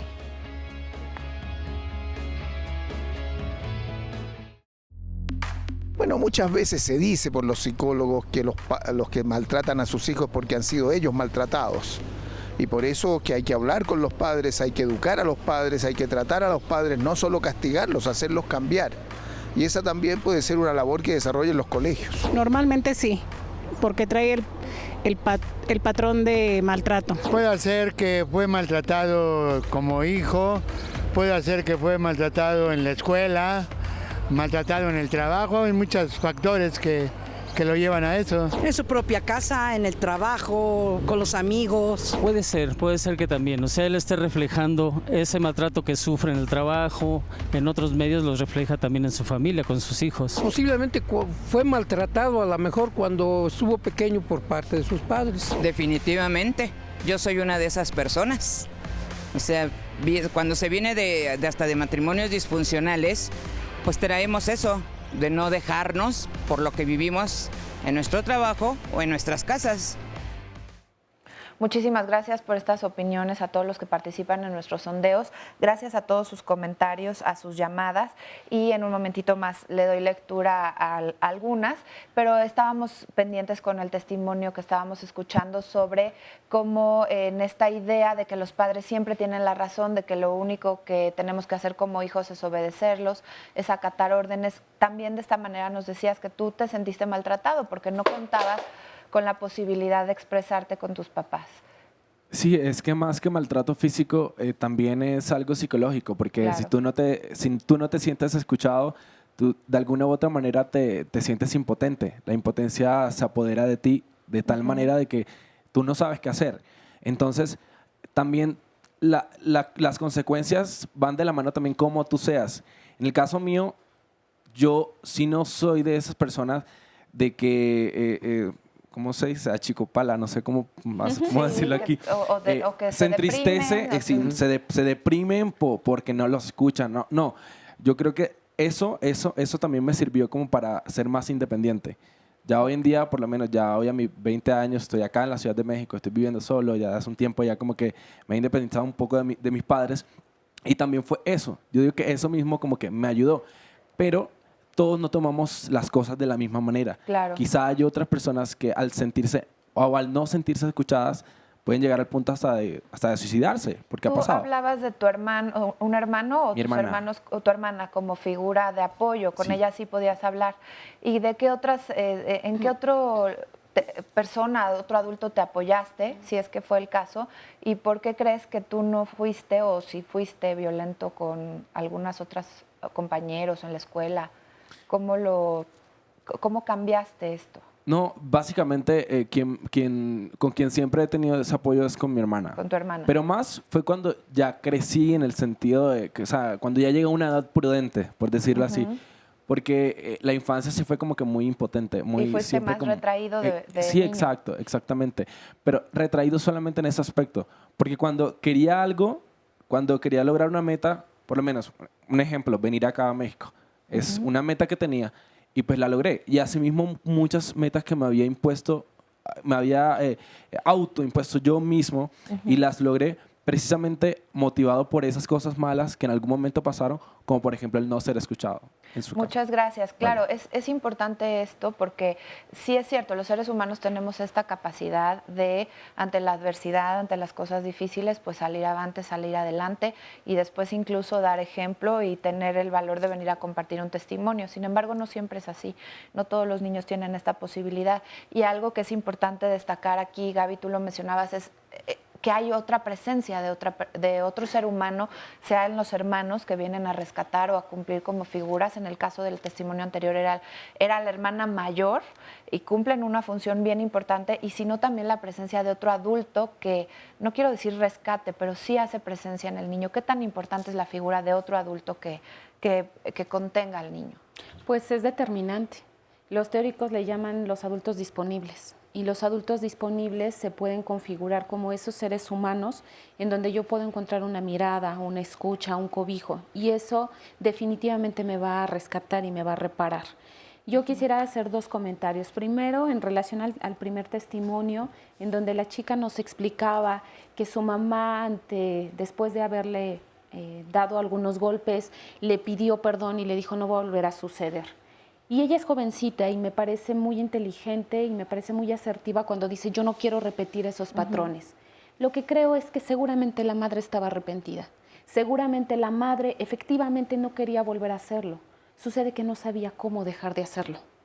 Entonces, en la medida que nosotros nos vayamos reconciliando con esos padres, con esas historias, podemos ir de alguna forma aminorando. No es que ese dolor desaparezca del todo, está ahí, pero en la medida que yo pueda entender por qué lo hizo y desde dónde lo hizo, no justificar el maltrato, sí, pero eso entender, es importante, es distinto justificarlo. Es distinto entender que ella estaba estresada, que vivían, que eran muchos hermanos, que quizá era muy joven. Es diferente a decir lo hizo porque estaba bien hacerlo, ¿no? Creo que ahí son 2 dimensiones distintas. Y en el segundo testimonio creo que es importante, es un ejemplo muy claro del pensamiento adultocentrista. Como yo como adulto, sí. Hoy se habla mucho de incorporar a los niños y que los niños tengan voz y que los niños no van a funcionar como funcionamos los adultos. Desafortunadamente sí seguimos pensando que la etapa de la niñez o de la infancia es un lapso de tiempo en tanto el niño se vuelve adulto. No hemos en tanto cobrado. Se vuelve persona, Gaby, en tanto se vuelve, como exacto. Que ahorita no cuentas porque eres niño, entonces hasta que esté completa tu inteligencia, y empezamos afortunadamente a tener información y a tener esta otra mirada en donde se les tiene que entender como seres completos, seres que están en desarrollo pero que tienen toda la capacidad y la inteligencia para brindar su opinión muchas veces. Claro, que son sujetos de derecho. Sí. Y ese ser sujeto de derecho no es nada más una frase bonita, es reconocer esa inteligencia y entender. Yo siempre digo, cuidar de la niñez es cuidar de la humanidad. Si nosotros cuidamos de la niñez, esos niños van a ser adultos críticos, adultos conscientes, adultos sensibles. Pero si nosotros les inhibimos la emocionalidad, la verbalización, el que puedan manifestar sus inquietudes, estamos inhibiendo al ser humano. Incluso si como niños no podemos contar con nuestros papás para resolver un miedo o una duda, pues lo vamos a buscar afuera. Y no necesariamente va a ser una buena persona la que nos cobije o nos acompañe. Y ahí estamos exponiéndolos pues a otra serie de peligros. Tengo un tercer testimonio, vamos a escucharlo también para que aquí los especialistas te puedan orientar. Adelante.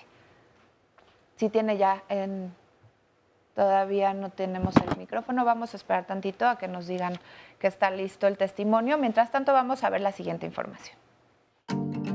Mi familia es feliz porque amo a mi esposo y a mis hijos. Tengo uno de 18, el segundo tiene 8 años, el tercero tiene 5 años y tengo 4 meses de embarazo. Yo no los maltrato porque yo sufrí violencia intrafamiliar y quiero que mis hijos tengan un recuerdo muy bonito de su mamá y de su papá. Mi papá nos abandonó cuando estábamos chiquitas, como de 3, 4 meses. Lo busqué a la edad de 12 años, pero él no me apoyó. Y cuando él quiso apoyarme psicológicamente, él nos trataba mal, nos golpeaba y de lunes a jueves yo trabajaba y ya los viernes él nos quitaba nuestro sueldo. Si nos equivocábamos en hacer un guisado, nos castigaban que nos lo teníamos que comer toda la semana. Lo dejé y empecé a vivir como 2 meses en la calle hasta que encontré a mi esposo. Mi mamá falleció cuando yo tenía la edad de 3 años. Si yo tuviera a mi padre, le diría yo que lo perdono por todo lo que me hizo, porque A final de cuentas, él ahorita está en silla de ruedas. Pues sí me habla, pero él no quiere a mi esposo porque es pobre. Entonces, nosotros vivimos en un albergue, pero mi papá, pues le diría yo que cuando él guste yo estoy para ayudarlo. Porque a final de cuentas, sea como sea, él es mi papá. Yo para superar los maltratos tuve que entrar en terapias y hablar entrar a la Biblia. Entonces fue como yo superé todo lo que yo viví. Pues no solo los golpes, sino que los maltratos psicológicos te marcan tu vida, pero yo siempre he dicho que tienes que tratar de olvidar lo malo y agarrar las cosas buenas y positivas, porque no es cierto que Dios castiga ni que te castiga la vida. Tú mismo te castigas y tú mismo forjas tu futuro. Muchas gracias por este testimonio, una historia más en la que vemos esta resiliencia, en la que vemos esta capacidad que tiene el ser humano de salir adelante de los problemas y de las dificultades. Sin embargo, ella en este testimonio que escuchábamos habló de una forma de terapia. Es importante también cuando señalar que hay que acompañarnos muchas veces de especialistas para poder cambiar la forma en que vemos las cosas, entender lo que decía Gaby hace ratito, entender que el maltrato a veces lo sufrimos por razones diversas y una vez teniendo esta mirada podemos ser más objetivos. Vamos a escuchar, tengo 2 testimonios más y nos quieren compartir su experiencia. Adelante, Katia, ¿cómo ves el programa, el tema? Muy interesante y muy bueno que hablemos de estos temas porque muchas veces se quedan en el silencio, pero el hecho de que no los expresemos no significa que no estén presentes, ¿no? ¿Tú estudias psicología? Sí, yo estudio psicología en el Politécnico. Y pues yo quería compartir que pues una de las razones igual de que yo esté estudiando esta carrera es porque en el contexto social y familiar pues he observado estas prácticas que tenemos de disciplina mediante la violencia, ¿no? El uso de violencia. Entonces, a mí mi intención que yo quisiera lograr pues sería el brindarles a los adultos, incluyéndome porque pues ya soy adulta, otras herramientas y otras alternativas para solucionar conflictos y para establecer límites y disciplina. ¿Cuáles serían? Por ejemplo, ponnos un ejemplo, ¿cuál herramienta te parece a ti efectiva? A mí una herramienta que me gusta mucho rescatar es la verbalización y el no inhibir nuestras emociones, porque muchas veces la emoción es la que nos guía a la conducta. Entonces, el que yo me sienta enojado, el que yo esté frustrado o triste, va a hacer que mi conducta probablemente sea errática. Entonces, si yo estoy claro y si yo expreso mi sentir, mi pensar, más fácil se me hace llegar a un acuerdo y establecer este tipo de qué es lo que tú piensas, qué es lo que tú quieres y tratemos de llegar a un acuerdo. Pues muchas gracias, muy importante y muy valiosa tu participación para todos los jóvenes y que a través de la experiencia propia pues tú lo puedas capitalizar y con tu experiencia profesional más adelante también nos lo vuelvas a compartir. Gracias. Y por acá tengo a Carla. Carla, cuéntanos. Bueno, creo que estos temas son de vital importancia tratarlos. Primero porque no solo es el niño, sino también es el adulto. Y muchas veces estas configuraciones llevan a un mayor número de afectaciones. Y dentro del niño, lo que yo he podido percibir es, por ejemplo, lo que es la alienación parental, que sería padre, hijo contra alguno de los otros padres. Entonces, esto sí deja secuelas a largo plazo, porque yo lo he visto en mi contexto social. Y sí creo que es algo también de tratar con los adultos más que nada, porque pues el decir, no, tu papá no te quiere, o tu papá esto, o tu mamá el otro, entonces es ya como señalar y el niño crece con ese tipo de pensamiento. Claro, te refieres, para ampliar un poquito más y también si nos ayudan con este término de alienación, cuando usamos a los niños como, se podría decir como moneda de cambio, cuando hacemos esta influencia hacia o en contra de la otra parte, del otro papá, de la otra mamá, de la pareja, entonces esto pues el niño sí se confunde porque una cosa me están diciendo todo el tiempo, que mi papá no me quiere, como bien decías, que mi papá no me quiso venir a ver, cuando en realidad pues no sabemos si sea cierto. Esto es una forma de maltrato. Ayúdenos a ampliarlo en el panel, por favor. Muchas gracias. Sí, quisiera unir las dos expresiones que han manifestado. Y es cierto, no hay que usar a los hijos como arma para ir contra el otro padre. Entonces, una forma de no usarlos es permitir que el hijo se comunique con su madre o con su padre y los conozca tal y como son. Pero también hay que hacer existir a los hijos, porque muchas veces nos olvidamos de quiénes son, qué hacen, qué quieren. Y entonces, para hacer eso, una técnica muy simple es preguntarle: ¿tú qué opinas? ¿Tú qué quieres? ¿Tú qué deseas? ¿Tú cómo lo ves? ¿A ti qué te parece? ¿Te gusta esto? ¿No te gusta esto? ¿Qué quieres ponerte? ¿Este pantalón de este color o este de otro? Y entonces los va haciendo uno existir. Porque la primera forma de maltrato es no hacer existir a los hijos. Y si uno no hace existir a los hijos, uniéndolo con la alienación parental, entonces el hijo no existe y está al servicio, como yo lo quiero utilizar, para manipular contra el otro padre. Entonces son problemas que no han resuelto los padres, pero que sí están usando con el hijo. Ahora, quiero unir que un hijo maltratado se promueve el fracaso de su vida, porque no le están enseñando a solucionar problemas. Le están enseñando cómo no existir. Sí. Y entonces hay que trabajar eso con los padres, y de una manera muy sencilla es que les pregunten a sus hijos siempre que exista algo: ¿tú qué opinas? Porque los papás siempre dicen: ¿qué va él a saber si yo lo conozco? Yo lo parí. Yo voy a saber todo lo que él piensa. ¿Ves? Volvemos al tema de cuando hacemos como si los niños no tuvieran la capacidad o la inteligencia. Entonces, lo primero es: hay que hacerlo existir. Existir y con todos sus derechos. Y estábamos hablando y mencionó nuestra compañera sobre la alienación parental, pero quiero que también escuchemos un testimonio sobre ello. Aunque no es nuestro tema específicamente del día de hoy, sí es una forma de maltrato y lo podemos ejemplificar mejor si nos ayudas con tu testimonio. Adelante. Buenos días. Buenos días. Pues yo estoy preocupado por lo que les pasa a los niños realmente. Ellos tienen pues su cerebrito abierto a aprender, a comunicarse, a sentir, y en el caso de los divorcios está muy severo el problema de la alineación parental. ¿Nos explicas así concretamente con el ejemplo de lo que te pasó? Mis hijos han sido violentados porque cortaron totalmente la comunicación conmigo. Llevamos casi 11 meses que no puedo hablar con la niña. Con mi hija no la veo.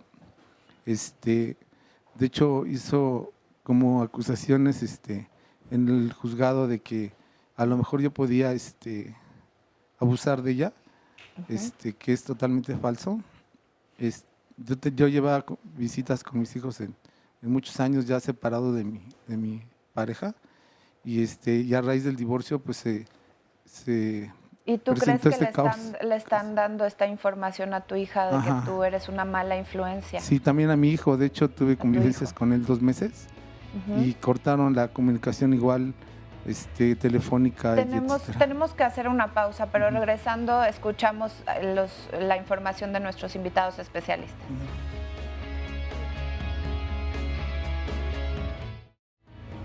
Continuamos en Diálogos en Confianza y como todos los martes le vamos a mostrar imágenes de personas que están desaparecidas. Desafortunadamente sus familiares no los han podido localizar, pero si usted tiene información puede ser que logren reunirse. Por favor, no dude en comunicarse, por pequeña que sea la información que pueda aportar, a los teléfonos que aparecen en pantalla. Vamos primero a ver la fotografía de Eduardo López Gómez, quien se extravió en Cornelio Hispano y Rafael C. Arévalo en la colonia Zapotitla de la delegación Tláhuac el 22 de diciembre del año pasado, 2017. Le repito, el nombre es Eduardo López Gómez. Una segunda imagen que vamos a ver es de Rafael Torres Alvarado, quien se perdió en calle Agapando, esquina con Nochebuena, en la colonia El Rosario. Esto es en la delegación Iztapalapa y Rafael Torres Alvarado está desaparecido desde el 4 de enero de este año. La tercera fotografía es la de Leonel Saavedra Rojas, quien se extravió en la unidad habitacional en la colonia Ecatepec, en el municipio de Ecatepec de Morelos, del Estado de México. Leonel Saavedra Rojas está desaparecido desde el 30 de enero de este año 2018. Y por último vamos a ver a María Guadalupe Lomas Ibarra, quien se perdió en la ciudad de Durango, y esto es desde julio del 2001, pero aún es tiempo de que usted pueda proporcionar información. Muchas gracias por participar en este segmento, por su atención, y vamos a ver el resumen de lo que ya se dijo el día de hoy. Los niños no desafían por naturaleza, no nos confrontan por un asunto de maldad. Una forma muy eficiente de hacerlo es a través de los límites, porque los límites se convierten en una forma de expresarle el amor al niño. ¿Desde dónde estoy mirando yo como adulto el límite? Si yo como adulto creo que el límite es castigo, pues evidentemente le voy a transmitir eso al niño. Pero si yo como adulto, de una manera clara, consistente y amorosa, le pongo el límite, el niño lo va a entender perfectamente. Los niños son lo suficientemente inteligentes para comprender cuando yo soy consistente y claro en la norma. El límite es para enseñarle, el límite es para prevenirle y decirle, esto que haces va a ser esta la consecuencia. El niño entiende que uno le está poniendo límites para que crezca, para que se desarrolle, para que madure. El límite está en la claridad, la coherencia y sobre todo ser congruente entre lo que uno hace como padre y lo que uno le quiere transmitir. Se nos olvida la relación con ese ser humano. El niño va a aprender muchísimo más de un contacto en el bosque, de que lo llevemos al parque, de que sienta la brisa, de que juguemos con él a la pelota, que de todos los satisfactores o todas las cosas materiales que yo le pueda comprar. Es importante reconocer que el golpe nunca va a ser una medida disciplinaria efectiva. El golpe va a dejar una huella. No se me va a olvidar que mi papá me pegó, no se me va a olvidar la tunda que me dieron. Puedo olvidar porque me lo dieron. El maltrato, una de las cosas que deja es el vacío y la dificultad para disfrutar de la vida. Entre el maltrato sea más profundo, el niño se va perdiendo, va teniendo dificultades para vincularse afectivamente. Pensar siempre que el amor es lo que va a permitir la construcción y la fortaleza yoica y la fortaleza psíquica de los niños. No es el golpe el que lo va a nutrir. Cuando hay dificultades en establecer los vínculos afectivos, lo importante no es amar, pero sí respetar. Ha estado muy interesante todo lo que se ha dicho y nos quedamos en el último bloque, en el anterior, escuchando el testimonio que nos compartía nuestro compañero de manera anónima, pero es importante darle algunas herramientas, sobre todo emocionales, porque él ya dice que está llevando toda la parte legal, esto es bien importante, pero como tiene un apoyo psicológico, sin embargo, ¿qué otras herramientas podría tener para él y para compartirlas con los niños, sobre todo en esta distancia, porque no los puede ver? ¿Qué le dirías, Gaby?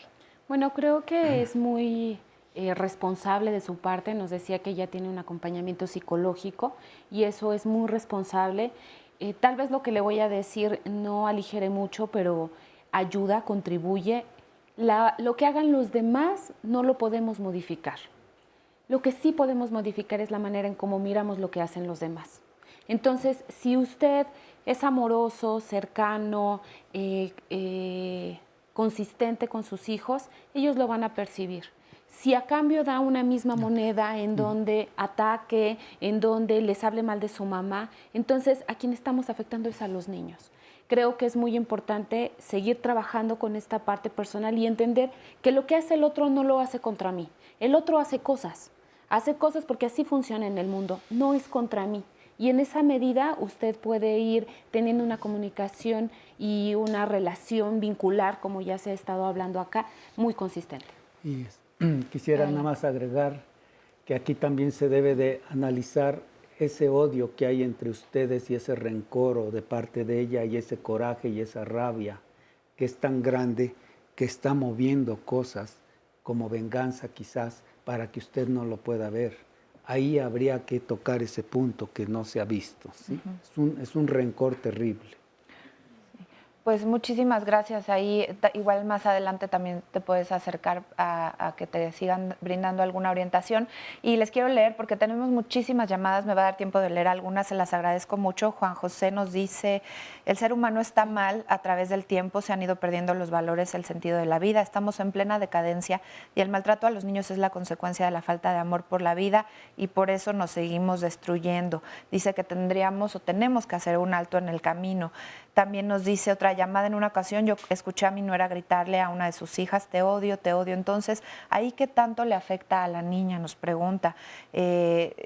Después dice, eso por un lado, por el otro, pues tengo entendido que hasta mi nuera y mi hijo la están llevando a que tome un tratamiento psicológico, pero pues si no cambian las acciones o las actitudes en casa, ¿qué tanto le puede o no servir? También nos dice Jorge Cervantes, cuando la educación no se ejerce en los primeros años en la adolescencia, los hijos están completamente fuera de control, más ahora con la cuestión cibernética, es imposible hacerlos entrar en razón. Fíjense que es importante también tomar en cuenta todos pues, los medios que están influyendo a nuestros hijos, los medios digitales. Jaime Márquez dice, hablan de que las mujeres son criadas para ser mamás, pero están mal, nacen para hacer lo que ellas quieran ser en la vida. Precisamente eso fue lo que aclaramos. Esto es una idea que existe, pero que estamos tratando de romper con la idea de que las mujeres solamente valemos en función de que si somos o no somos mamás. Esto no es para nada lo que estamos apoyando en Diálogos. Acá dice, el maltrato se divide en dos, en corrección y maltrato. Deberían de hablar de los deberes de los niños. Por supuesto que sí, también los niños tienen deberes y obligaciones. Y acá tengo de Facebook Live, nos dicen, mi mamá nos pegaba con lo que encontraba, varas, mangueras, palos, piedrazos, y aunque a veces se daba cuenta de que nos pegaba por algo que no tenía sentido o por un chisme, ella lo hacía. Aquí también hemos hablado de que es el reflejo de otra frustración, no necesariamente es porque los niños a veces se han de preguntar, pero tan grave fue lo que yo hice para que me pegaran con todo esto que nos comentan aquí. También nos dice otra persona, no siempre las personas que fueron maltratadas en su infancia repiten este maltrato. Hay quienes en su infancia los trataron de lo mejor, fueron muy consentidos y al crecer maltratan a sus hijos. A ver si nos dicen esto de cómo se replica o no sobre el círculo de la violencia. Ahorita vayan tomando nota porque tenemos muchos comentarios, pero ahorita los retomamos. Acá nos dice otro anónimo, mi mamá es una persona muy violenta, incluso me ha correteado con el machete y muchas veces decía que en lugar de que me mataran en la calle, me mataba ella. Por lo menos así ya no me buscaba. Fíjense qué palabras. Y tengo aquí una llamada que también me parece muy importante de retomar. Dicen, están hablando sobre que hay maltrato hasta con una mirada, por lo que me gustaría que me dijeran cómo educar a un niño sin verlo, sin hablarle, sin regañarlo y sin nada. Y nos dice, yo crié a mis hijos a trancazos y todos son profesionistas. Ahora ya no sabes si te van a llevar a la cárcel. Fíjense, esto lo destaco porque tú decías que cuando un niño es violentado podemos hablar de que va a fracasar. Y hay que entender bien a qué te refieres con fracaso, porque aquí nos dice, son profesionistas, como si en esta sociedad lo que importara es este título profesional. Incluso en muchas formas de testimonios escuchábamos que cuando sacaban malas calificaciones es cuando venía el castigo o el golpe. ¿Por qué todo esto estaría en función de que ese tendría que ser la felicidad o ese tendría que ser el éxito y lo contrario sería el fracaso? La mamá dice, claro, son profesionistas. No, sí, se puede hacer que la gente sea profesionista, pero los vínculos afectivos, esos, quién sabe cómo quedaron. Y la capacidad de ellos para vincularse con otros, para ser empático, para tener una relación en el trabajo con los demás, a lo mejor esa es la que quedó. Quitemos la palabra fracasado. Lastimada. Lastimada, alterada, con dificultades o con pocas posibilidades para solucionarlo en ese sentido. Entonces, no solo el maltrato deja eso, sino que un hijo maltratado es probable, o hija, cuando digo hijo o hija, que no se separe de la familia. ¿En qué sentido? En el sentido de que siempre va a estar buscando, mamá, ¿me quieres? Mamá, ¿me quieres? Y siempre va a estar esperando la respuesta de sí, te quiero, como un permiso. ¿Pero un permiso de qué? De existir. Y también mencionaban ahí de que la querían con un machete. Bueno, también hay estructuras de personalidad, que no vamos a hablar, que son realmente, pues que ya rayan en cierto grado de patología o malestar, los cuales son capaces. Yo tuve una paciente que sí correteaba a su hijo con machete y no le pegó a ella, le pegó al perro y lo mató. Entonces hay ciertas cosas que sí hay que tomar en cuenta. Entonces, no necesariamente con el maltrato se resuelven las situaciones. Habría que buscar qué hay detrás de eso para ver por qué se actúa así y siempre tratar de buscar alternativas de solución. Tú decías, Gaby, que la familia es el síntoma. Ahí está el maltrato en una de sus manifestaciones. Así es, y también al mismo tiempo se vuelve el contexto de seguridad y al mismo tiempo debe volverse el escenario, el laboratorio.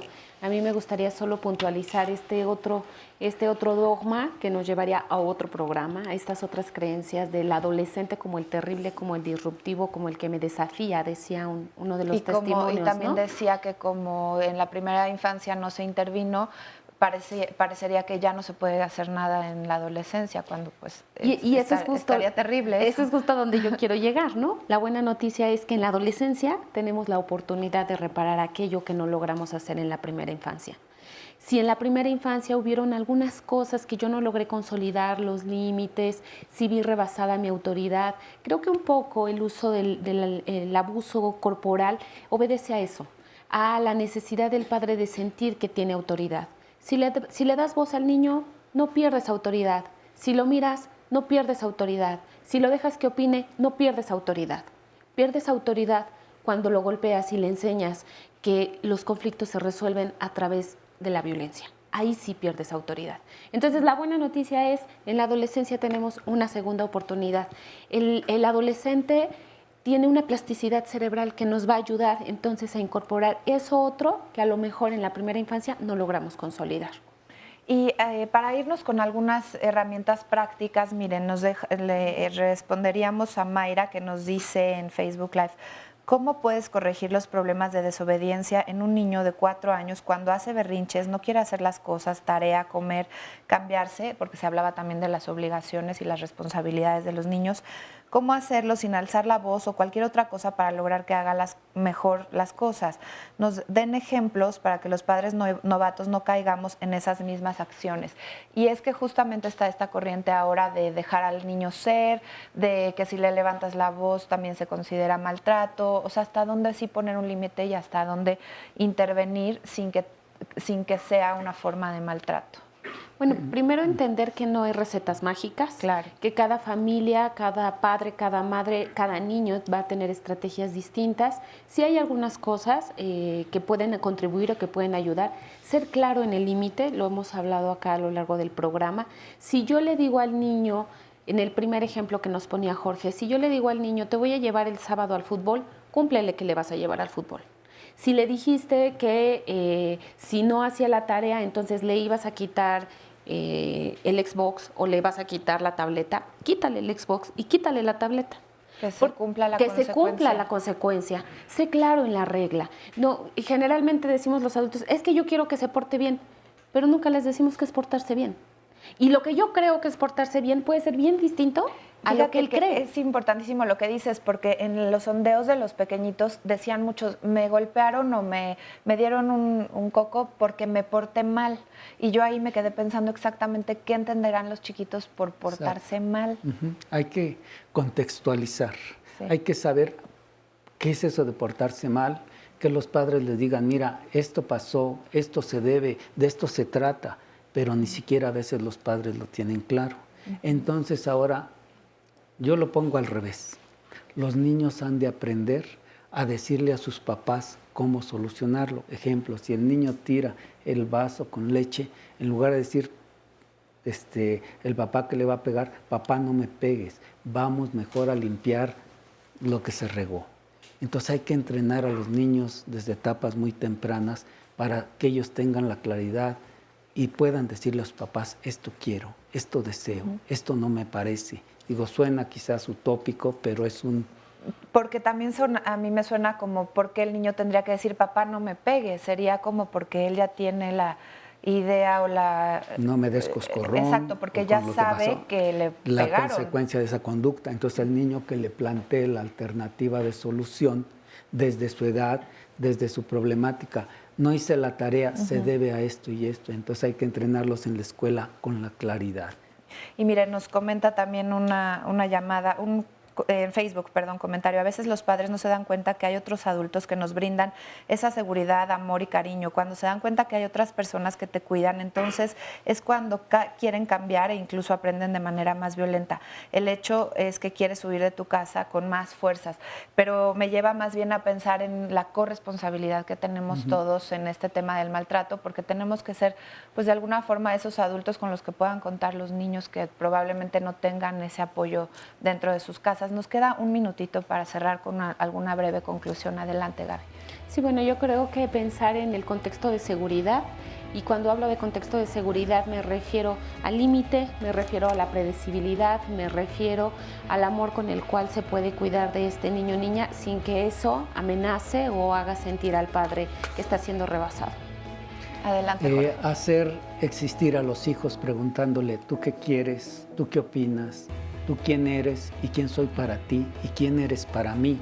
Porque generar vínculos hace que los niños tengan un futuro mejor en la vida o esperanzas. Muchísimas gracias. Gracias a todo el público que nos acompañó, a sus testimonios, a sus llamadas. Los esperamos la próxima semana. Vamos a hablar sobre los problemas de aprendizaje. Vamos a hablar sobre todo al interior del aula, pero si usted lo está enfrentando en su familia, compártanos cómo lo está viviendo. Nos vemos la próxima semana. ¡Bravo!